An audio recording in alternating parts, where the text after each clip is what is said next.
বিশ্ব ফুটবলের মানচিত্রে এমন কিছু নক্ষত্রের আগমন ঘটে যা শুধু খেলার সীমানায় আটকে থাকে না, তারা ফুটবলকে বানিয়ে তোলেন বিশ্বব্যাপী কোটি কোটি মানুষের আবেগ ও প্রতিবাদের ভাষা।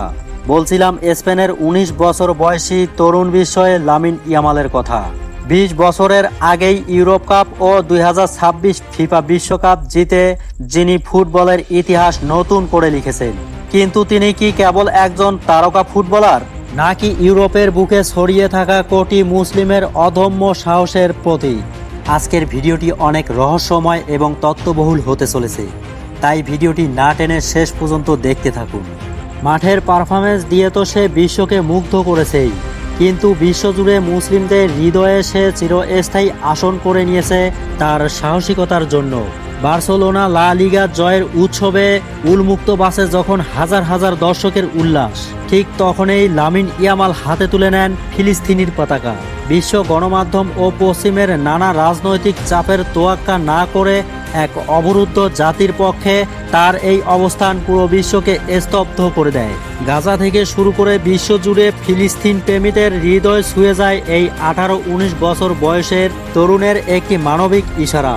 সে সগর্বে বিশ্বকে জানিয়ে দিয়েছে, ফুটবলের মঞ্চ যতই বড়ই হোক না কেন, নিপীড়িত মানুষের পাশে দাঁড়াতে সে কখনো কুণ্ঠাবোধ করবে না।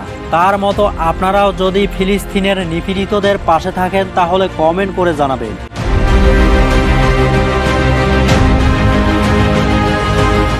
২০২৬ ফিফা বিশ্বকাপ, যেখানে স্পেনের জার্সিতে আবারও নিজের শ্রেষ্ঠত্ব প্রমাণ করেছে ইয়ামাল। প্রতিটি ম্যাচে তার ভূমিকা দলকে নিয়ে গেছে স্বপ্নের ফাইনালে। বর্তমান চ্যাম্পিয়ন আর্জেন্টিনার বিরুদ্ধে ফাইনালে ১২০ মিনিট লড়াইয়ের পর বিশ্বকাপ জয়। মরক্কো থেকে আসা এক অভিবাসী পরিবারের সন্তান হিসেবে ইউরোপের সবচেয়ে বড় মঞ্চে এই জয় শুধু স্পেনের জয় নয়, এটা পুরো মুসলিম বিশ্বের এক পরোক্ষ বিজয়।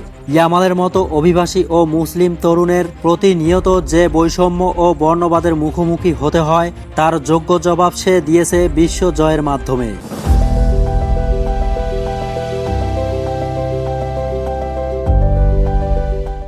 প্রতিটি গোলের পর তার দুই হাতের আঙুলে ভেসে ওঠে ৩০৪ নম্বর, তার শৈশব এলাকা রকফোন্দা এর পোস্টাল কোড। সাফল্য অর্জনের পর অনেক তারকা নিজের শিরক ভুলে যান, কিন্তু ইয়ামাল ভোলেননি। মাঠে বর্ণবাদী মন্তব্যের মুখোমুখি হয়েও সে বুক চিতিয়ে বিনীত কণ্ঠে বলেছে, আমি একজন মুসলিম এবং সম্মান আমার প্রাপ্য। তার এই আত্মবিশ্বাস এবং আল্লাহর দেওয়া নিয়ামতের উপর ভরসা রেখে এগিয়ে যাওয়ার গল্প আজ প্রতিটি মুসলিম তরুণের কাছে এক প্রেরণার নাম।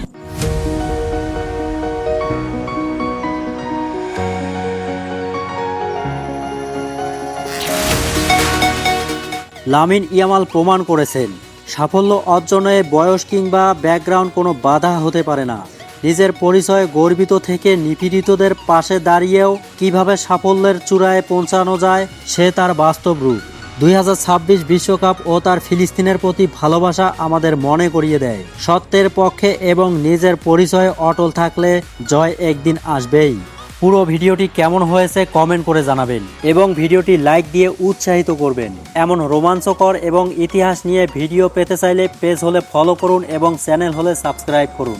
দেখা হচ্ছে আগামী পর্বে নতুন কোনো ভিডিও নিয়ে। সেই পর্যন্ত সকলেই ভালো থাকবেন, সুস্থ থাকবেন এবং সকলকে ধন্যবাদ।